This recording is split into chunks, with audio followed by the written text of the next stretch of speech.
ሻሎም ቅዱሳን የአባቴ ብሩካን የኢየሱስ ክርስቶስ ሰላምና ጸጋ ይብዛላችሁ። ዛሬ ደግሞ በአዲስ ቪዲዮ በውስጤ በሞላውና እግዚአብሔር ደግሞ በተናገረው ላይ በእናንተ ፊት መጥቻለሁ። በላይቭ ላይ ተናግሬ ነበር፣ ብዙ ሰው ግን አልነበረም። ያው ምንም አልነበረ ማለት ይቻላል። ግን የሚቆረቁር ነገር ነው ሰው መስማት የሚወደው። የሚያጥብ የሚቀድስ ወደ እግዚአብሔር አይፈልግም ሰው ብርሃን ማየት አይፈልግም። ግን በጨለማ ያለ ሕዝብ ብርሃን አየ ተብሎ ነው የተጻፈው። በጨለማ ያለ ሰው ብርሃን እንዲበራለት ነው የእግዚአብሔርም ዓላማ። የመምጣቱ ምስጢርም ክርስቶስ ኃጢአተኛውን ሊያድን ነው፣ የተቅበዘበዘውን። ሃሌሉያ። እኔ አሁን ዛሬ ልመጣ ያልቻልኩበት ምክንያት ምንድን ነው? በአዶናይ ላይ ነው። አዶናይ ላይ የሚሰራ ከሱ ጀርባ ሌላ ምስጢር አለ። 666 እግዚአብሔር በራእይ በህልሜ ያሳየኝን ነው ምላችሁ። 666 አዶናይን ዝም ብላችሁ ስሙት። እኔ እየተከታተልኩት አይደለም። እኔ ከዓለማዊ ጋር ምንም አይነት ንክክም የለኝም። ከዓለማዊ ጋር ምንም አይነት ፕሮግራምም የለኝም። ከዓለማዊ ጋር ምንም አይነት ህብረትም የለኝም። በእርግጥ ጎረቤቶቼ ብዙዎቹ ጌታን የማያውቁ ናቸው። ማህበራዊ ህይወት አብሬ ኖራለሁ ማለት የነሱን ነገር ካፈላለሁ ማለት አይደለም። አዶናይን ፈልጌው ዩቱብ ላይ ገብቼ ጎርጉሬ አይቼ ሳይሆን የፈረደበት ቲክቶክ የፈረደበት ኢንተርኔት አለ። ወሬው ምኑ ስለሱ ስለሆነ ይሄ እዚህ ልጅ ጀርባ ላይ የሚሰራው የጥልቁ መንፈስ ነው። አለሳልሶ ልጁ ጨዋ የሚመስል ግን ንግግሩ መርዝ የሆነ ሕፃናቶችን የሚበክል አዋቂ ጭምር የሚበክል ይሄንን እኔ የመጣሁበት ገና አሁን እንደዚህ አዋቂዎችን የሚበክል ስል አሁን የሆነ አርቲስት ደግሞ ከሱ ጋር እንደ ልጅ እየሆኑ ሲደንሱ ምናምን አይተናል። ወደ እግዚአብሔር ወደ ንስሐ እንደ መቅረብ ይልቅ ወርደው ዝቅ ብለው እንደ ልጅ ስለሆኑ ይሄ አሁን ህርፍና እርድና የምትሉት ቴክኖሎጂ ምናምን እንደምትሉት አይደለም። በዛ በተዋረደበት ቦታ ላይ በሽልማቱ ቦታ ላይ ስለ ኢየሱስ ክርስቶስ ስትናገር ተቃወማችሁ። እሱ ግን በሚያደርገው እንኳን አጸያፊ ንግግሩ አንድ ተው ያለው የለም። በሚያደርገው በተናገረው ሰልግጥ፣ ጠርግዝ፣ ምናምን ተሰንጠቅ፣ ደድብ የሚለውን ሃሌሉያ። እግዚአብሔር ደግሞ የሚለው የጥበብ መጀመሪያ እግዚአብሔርን እወቅ ነው የሚለው። ሰው እግዚአብሔርን ሳያውቅ የሚናገረው ነገር እንኳን በቃ ሰውን ያርማል። ይሄ ልጅ ግን የሚናገረው ነገርም ይዞት የመጣው ተግባርም ከጥልቁ ነው። ወደዳችሁም ጠላችሁም የእግዚአብሔር ቃል ማቴዎስ 16:26 ላይ ሰው ዓለምን ሁሉ ቢያተርፍ ነፍሱን ቢያጎድል ምን ይጠቅመዋል? ለነፍሱ ቤዛስ ምን ይሰጠዋል ይላል። ከዛ በኋላ ዝቅ እያላችሁ ስታነቡ ምን ይላል? የሰው ልጅ በመላእክቱ ጋር ሃሌሉያ ታጅቦ ሲመጣ ያዛን ጊዜ እንደ ስራው ይፈረድበታል ይላል። እኛ ደግሞ ከክርስቶስ ጋር ታረቁ ብለን ልንናገር ድፍረት አለን። ለምን? የእግዚአብሔር ቃል ሁለተኛ ቆሮንቶስ ላይ ባለው ላይ ተደግፌ ከክርስቶስ ጋር ታረቁ እንላለን። ሰው ጌታ ከሌለው ዓለምን በሙሉ አትርፎ ነፍሱን ቢያጎድል ምን ይጠቅመዋል አለ። ለነፍሱ ምን ቤዛ ይሰጠዋል? ከዚህ ልጅ ጋር የእሱ መጥፋት ሲገርም ልጆችን እያጠፋ ነው። ትንሾቹን እዛ ግብዣ ላይ ካያቸው ትልቆችም እናቶችም አባቶችም አያቶችም የሚያክሉ ሄደዋል። ግን ሕፃናት አንዳንድ ጊዜ የኢትዮጵያ ሕግ በጣም የሞተ ነው። ለምን እንደዚህ ምላችሁ? ሕፃን መሄድ ያለበትና መሄድ የሌለበት ቦታ እንኳን አለ። እኔ በምኖርበት ሀገር እንዲያው ብዙ ነገራቸው ልቅ ቢሆን ቅድስና ባይኖራቸውም ሕፃን ግን መገኘት ያለበት ቦታ በዕድሜው ልክ ይገኛል። እንዲሁ በእውነት እንዲሁ ቤተሰብ የሌለው ወይ በቃ ዝም ብሎ ልቅ የሆነ ልጅ አለ አይደለ? ምንም ተቆጣጣሪ የሌለው ካልሆነ በስተቀር እንጂ እዛም ደግሞ ልግባ ብትል እድሜና የፊታችን ገጽታ እንኳን ይናገራል ልጅ መሆናችን። ስለዚህ ትከለከላለህ በር ላይ። እዛ ላይ ግን የታደመው ልጆች አይታችሁታል። እንደዚህ ፎቶ እየተነሱ አንዴ ፎቶ እየተነሱ አንዴ ሰውን ለማስደሰት የምትሯሯጡ ልንገራችሁ፣ የእግዚአብሔር ቃል እንደዚህ ይላል። ኤፌሶን 5:9 ጀምሮ እንደዚህ ይላል።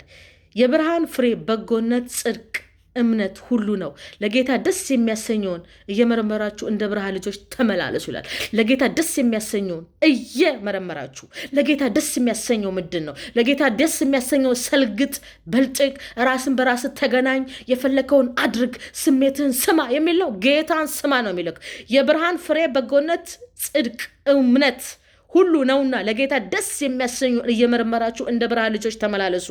ፍሬ ከሌለው ከጨለማ ስራ ጋር አትተባበሩ፣ ይልቁኑ ግለጡት እንጂ። እነርሱ በስውር ስለሚናገሩ መናገር እንኳን ነውር ነው። ሁሉ ግን በብርሃን ሲገለጥ ይታያል፣ የሚታየውም ሁሉ ብርሃን ነው። ስለዚህ አንተ የምተኛ ንቃ፣ ከሙታን ተነሳ፣ ክርስቶስ ያብራልሃል። እዛ ክርስቲያን ነኝ የምትሉት በሙሉ ሲጀመር ክርስትና ማለት ኦርቶዶክስ መሆን፣ ጴንጤ መሆን፣ ካቶሊክ መሆን፣ ጆባ መሆን አይደለም። ክርስትና ማለት የክርስቶስን አምኖ የተቀበለ ካንተ ሌላ አዳኝ ካንተ ሌላ ንጉስ የለም ብሎ የተቀበለ ሃሌሉያ፣ በቃሉ የሚኖር ዓለምን ለማስደሰት ሳይሆን ጌታን ለማስደሰት የጌታን ፍቃድ እወቅ እንጂ ሞኝ አትሁን ተባለ። የጌታ ፍቃድ ምንድን ነው? የጌታ ፍቃድ እንደዛ ልጆችን ማባለግ ነው። የጌታ ፍቃድ ራስን በራስን ተገናኝ የሚል ነው። የጌታ ፍቃድ ዘፈንን የሚያዘፍን ነው። የጌታ ፍቃድ ራቁትን አስለብሶ የሚወጣ ነው። የጌታ ፍቃድ እንደፈለግን እንድንሆን አይደለም። እንደፈለግን ከምንሆንበትማ ለቃቅሞ ጠራን። አሁን እኔ እንደፈለግኩ ሊሆን አልችልም። ለምን? በውስጤ መንፈስ ቅዱስ አለ። በድካማችን ደግሞ የሚራራልን አለ። ወደ ንስሐ ተመለስ አዶናይ ወደ ንስሐ ተመለስ። ሕፃናቶችን ያጠፋል አዶናይ። አሁን የሆነች ልጅ ላይ እንኳን ቪዲዮ ምን አየው? ራሱን ኢንተርቪው የሚያደርጋት ምን ለመሆን ለምትፈልጉ ሲላት በቃ ብዙ ፎሎወር እንዲኖረኝ ቲክቶክ ላይ አለች። ስንት ሲላት 1 ሚሊዮን አለች። እሺ ምን ልታደርግበት አለት? በቃ እሱ የራሷን ነገር ልታደርግበት። ምን ለመሆን ትፈልጋለች ሲላት 1 ሚሊዮን ከጠየቀች በኋላ ፎሎ በቲክቶክ ላይ ማስተማር የምትፈልገው ሰው ደግሞ ሕፃኗ አለች። ልጄ ነው እኮ የምታከለው 8 እና 9 ምን አለች? በራስ መተማመን የሚመካ በእግዚአብሔር ይመካ። እዩ ሕፃናቶች እንዴት እንደሚበርዙ እንዳሉ። እሱ ይሄን ነገር ከተናገረ ጀምሮ ይሄ ነገር ከመጣ ጀምሮ እሱ እንዳለ በቃ ሚዲያው እሱን ማበጠር ከጀመረ ጀምሮ ትንሽ ልጆችን አይታችሁታል። የሚሰሩትን ቪዲዮ ሁሉ እየተገለጡ ነው። ጭራሽ ወንድ ለወንድ ሴት ለሴት እንኳን ጉዳቸው እየተገለጠ ነው። እኔ ጌታ የሚጠላውን ልጠላ ነው፣ ጌታ የሚወደውን ወዳለሁ። የጌታ ፈቃድ ምን እንደሆነ መርምሩ እንጂ ሞኞች አትሁኑ ተባለ። ጌታን ደስ የሚያሰኘውን የተባለው። ያች ልጅ እሺ በይ በራስሽ መተማመንሽን እስቲ አንዴ ግለጭልን አላት። በቃ አክሽን አላት። በራስሽ ግለጭልን ሲላት ልጅቷ በቃ ሾው ነው የምታሳየው። ፒንክ እያለች በቃ ብትን አለች። አሁን በእሷ ቤት ይሄ እናቶችስ ደግሞ ልጅን በምትሄድበት በመልካሙ መንገድ ምራ ነው እንጂ የሚለው ልጅ እንዴት እንደዚህ እስከሚሆን ድረስ ይጠበቃል። እየፈረድኩ አይደለም። ሰው ጌታን ለማስደሰት ተነሳ፣ አንተ የተኛ ከሙታን መንደር ተነሳ ይላል ክርስቶስ። የዘመኑ መጨረሻ ስለሆነ ሰው ሁሉ ካልጠበቃችሁት ስፍራ በክፉ ነገር ይገለጣል። እኛ ሽማግሌ እንኳን አርቲስት በጣም የምናከብራቸው እኔ በዓለማዊ ባለው ሰዓትም አሁንም እኔ የዓለማዊ ፊልም አያለው። እሱንም ምንድነው ድራማ ያለው የኢትዮጵያ ድራማ ይናፍቀኛል። ግን ይሄ ሌላ ነገር አለ። የኢትዮጵያ ድራማ ብዙዎቻችን እናያለን። የሀገራችንም ነው፣ በአማርኛ ነው። መልካም የሆነውን ነገር እናያለን ድራማ። ግን እሳቸውን እኔ በዚህ አገላለጥ አላየዋቸውም። የመኪና ቁልፍ ባፍንጫ ይውጣብኝ። ሰው ማቴዎስ 16:26 ሰው ዓለሙን ሁሉ ቢያተርፍ ነፍሱን ቢያጎድል ምን ይጠቅመዋል ይላል። ለነፍሱ ቤዛ ምን ይሰጠዋል? ዓለምን አታፍሩ። እርሱ አባት ዓለምን አታፍሩ። እንደው ጌታ ይሄ የከበረው ጌታ እድሜ ሰጥቶታል። ጸጉራችሁ ነጭ እስከሚሆን፣ ሽበቶት ነጭ እስከሚሆን፣ ጺሞት ነጭ እስከሚሆን እድሜ ተሰጥቶታል።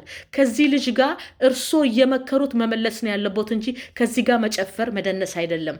ዘፋኝ፣ ጨፋሪ፣ የሚጠጣ የሚዘሙት የእግዚአብሔርን መንግስት አይወርስም አለ። እኔ አይደለሁም የምለው ጌታ ነው የሚለው። ስለዚህ አዶናይ ማርያም ሲል ምንም አልተባለም። ያቺ እህታችን ግን ኢየሱስ ስትል ተነገራት። የእግዚአብሔር ቃል ደግሞ ምንድን ነው የሚለው? እስቲ ጊዜና ሰዓት ካለኝ እናገራለሁ። እንደዚህ ይላል የእግዚአብሔር ቃል ሐዋርያት ላይ እንደዚህ የሚል ቃል አለ። ሐዋርያት 18 ቪዲዮ ያስጨርስም። ሐዋርያት 18 እንደዚህ የሚል ቃል አለ። ያው ከዚህም በኋላ ጳውሎስ እጅግ ይሄ አይደለም አንዴ እንደዚህ ይላል ጳውሎስም ይላል ሐዋርያት ሥራ 18:9 ጌታ በሌሊት በራእይ ጳውሎስን እኔ ካንተ ጋር ነኝና ማንም ክፉ ሊያደርግብህ የሚነሳ የለምና አትፍራ፣ ነገር ግን ተናገር፣ ዝም አትበል፣ በዚህ ከተማ ብዙ ሕዝብ የሚድን አለኝ አለ። ጌታ እንደዚህ ብዙ ሕዝብ የሚድን አለኝ እያለ ጠላት ደግሞ ልጆቹን ሊበላ መጥቷልና አዶናይ ንስሐ ግባ፣ ከጌታ ጋር ተስማማ፣ ልጆችን አትበክል፣ ወደ እግዚአብሔር ተመለስ፣ ዓለምን